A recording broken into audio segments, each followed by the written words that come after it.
Dans la vidéo précédente, nous avons abordé la notion de moyenne.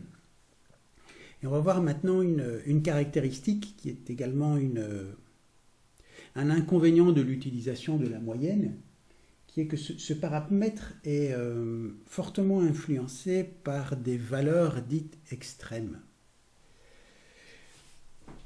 Pour l'instant, dans ce groupe de 9 personnes, on a une moyenne de 4 000 €. Donc c'est notre moyenne qui est ici, on va l'identifier en jaune. Et on constate qu'on a 4 personnes qui ont un salaire inférieur à la moyenne et 4 personnes qui ont un salaire supérieur à la moyenne.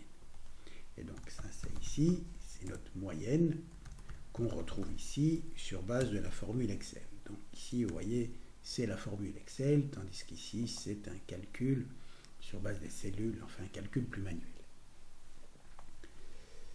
Si maintenant on change le dernier salaire et au lieu de 6 000, on a 15 000 €. Regardez. Donc notre moyenne qui était autrefois de 4 000 devient 5 000 €. Et donc on voit ici la moyenne est à ce niveau-ci sur le graphique. Et donc, si on fait la différence entre tous les salaires qui sont observés ici et la moyenne, donc qui est ce qui est fait ici, donc vous voyez, on fait la différence entre 2000 et 5000, ici entre 2500 et 5000, voilà, on a ici toute une série d'écarts qui sont négatifs puisque la moyenne est supérieure aux observations. Et pour ce côté-ci, donc on a 2 personnes qui ont un salaire supérieur à la moyenne, et qui sont ici, donc on a des écarts positifs de 500 et de 10 000 €. Et donc si on additionne tous ces écarts, c'est-à-dire l'ensemble des écarts négatifs avec les écarts positifs, on obtient bien évidemment toujours une valeur de 0, puisque c'est la caractéristique de la moyenne qui est si vous voulez, le centre de gravité, vous voyez, de toutes ces observations. Donc, les écarts négatifs ici, tous additionnés, sont égaux à ces 2 écarts positifs. C'est le principe même de la moyenne. Mais ici, rappelons que notre moyenne n'est plus de 4 000, mais de 5 000 €. Donc, notre moyenne est bien ici.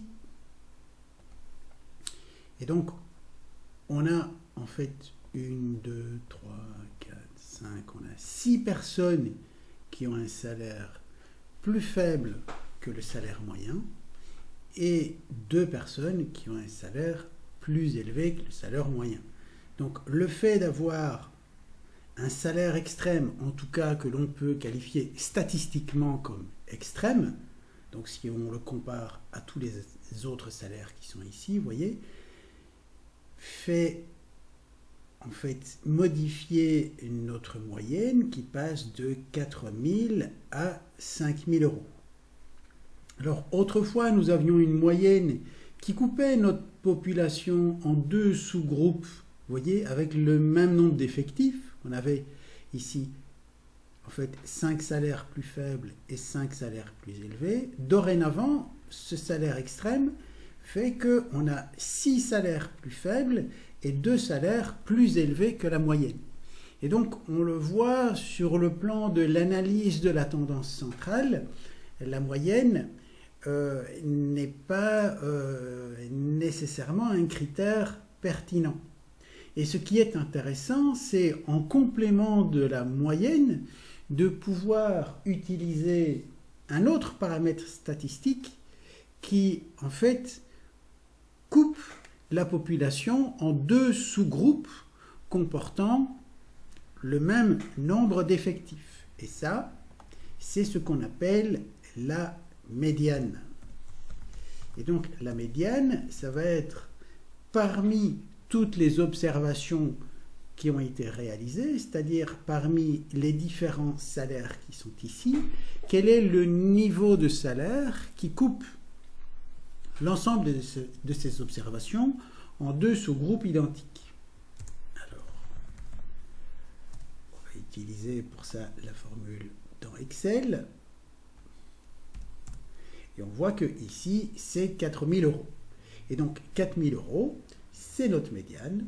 Et donc, notre médiane permet de dire, ben, c'est la valeur du salaire brut mensuel qui fait qu'on a en fait 5 observations inférieures à ces 4 000 euros et 5 observations supérieures à ces 4 000 euros. Maintenant, ce qui est intéressant de voir, c'est de mesurer, enfin plutôt de comparer, en fait, le niveau de la médiane avec le niveau de la moyenne. Et là, j'ai une typo, c'est pas médiance, mais c'est bien médiane. Et donc, cette comparaison entre moyenne et médiane, nous allons le faire dans la vidéo qui suit.